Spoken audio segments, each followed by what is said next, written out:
सामान्य बंधुजनों, राम राम जी। आज हम वार्ता आरंभ कर रहे हैं मकर संक्रांति पर। इस वार्ता में स्वागत है आपका। मकर संक्रांति हर वर्ष प्रायः 14 जनवरी को मनाई जाती है। ये हमारे वैदिक कालीन पर्वों में से एक है।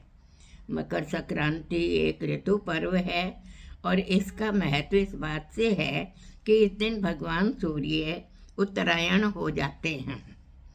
महाभारत का यह आख्यान प्रसिद्ध है कि जब भीष्म पितामह कौरव पांडवों के महायुद्ध में क्षत विक्षत होकर धरा पर पड़े थे और उनका समय समीप आ गया था, तो उन्होंने सामने उपस्थित कौरव पांडवों से उस दिन की तिथि नक्षत्र के विषय में पूछा। सहदेव, जो ज्योतिष विद्या में निपुण थे, से यह जानकर कि अभी दक्षिणायन चल रहा है, तो भीष्म पितामह ने अपने मरण का प्रोग्राम उत्तरायण तक के लिए स्थगित कर दिया। मकर संपात हो जाने के बाद उत्तरायण में माघ शुक्ल अष्टमी को स्वेच्छा से अपने प्राणों का परित्याग कर दिया। मकर संक्रांति वसंत के शुभ आगमन का संदेश लेकर आती है।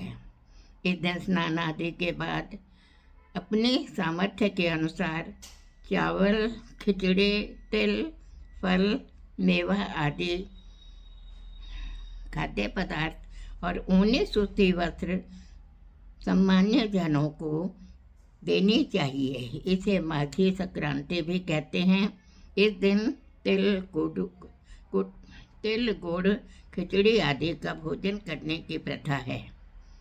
इस दिन हमें खिचड़ी लिखने, जिसमें काफ़ी मात्रा में घी खपाया जा सकता है, जैसे पौष्टिक पदार्थों का सेवन करना चाहिए।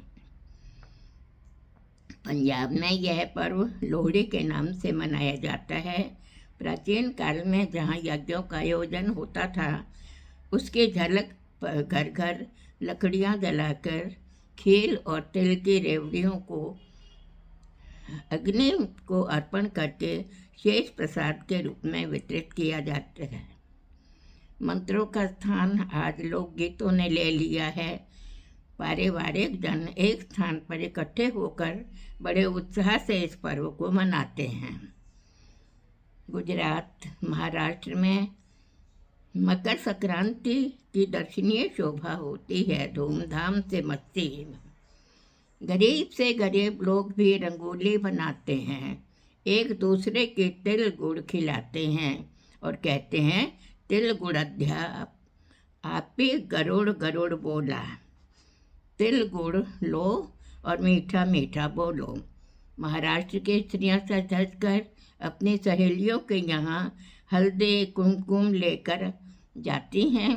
वहाँ उनका धान और हलवे से स्वागत होता है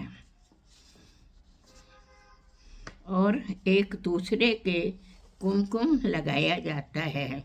इस प्रकार मकर संक्रांति को सौभाग्यवती स्त्रियां मिलन पर्व के रूप में मनाती हैं। तमिल और आंध्र प्रदेश के प्रदेशों में मकर पर्व पोंगल के नाम से प्रसिद्ध है।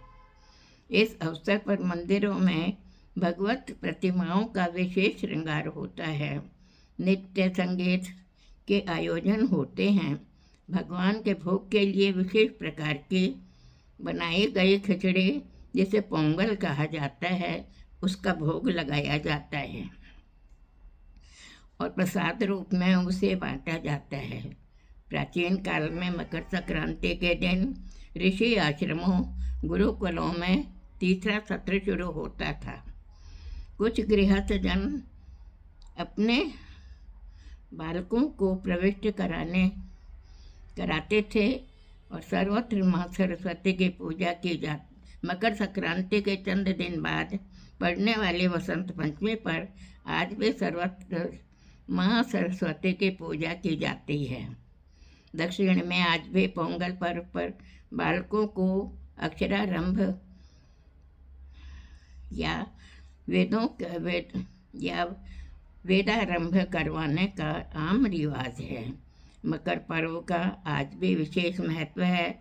इस समय खेतों में फसल लहलहा उठती है। फूली हुई सरसों की पीली साड़ी पहनकर प्रकृति नए रूप में जन जन के मन को अपनी ओर आकर्षित करती है। मटर चने की फलियां दानों के भार से झूम झूम लहराती हैं। गन्ने रसपूर्ण से हो मन और मुंह में मिठास पैदा करते हैं, मानो निमंत्रण दे रहे हैं। गुड़ की महक मीलों तक मनुष्य के हृदय में ललचाती हैं। गुड़ मीलों तक मनुष्य के हृदय को ललचाती हैं। ऐसे में एक बड़ा समुदाय मकर संक्रांति के पर्व पर अपने आनंद और उल्लास को प्रकट करते हुए प्रभु से प्रार्थना करते हैं कि यह फसल सकुशल घर में आ जाए और भारत भूमि यूं ही फलती फूलती रहे। धन्यवाद मित्रों।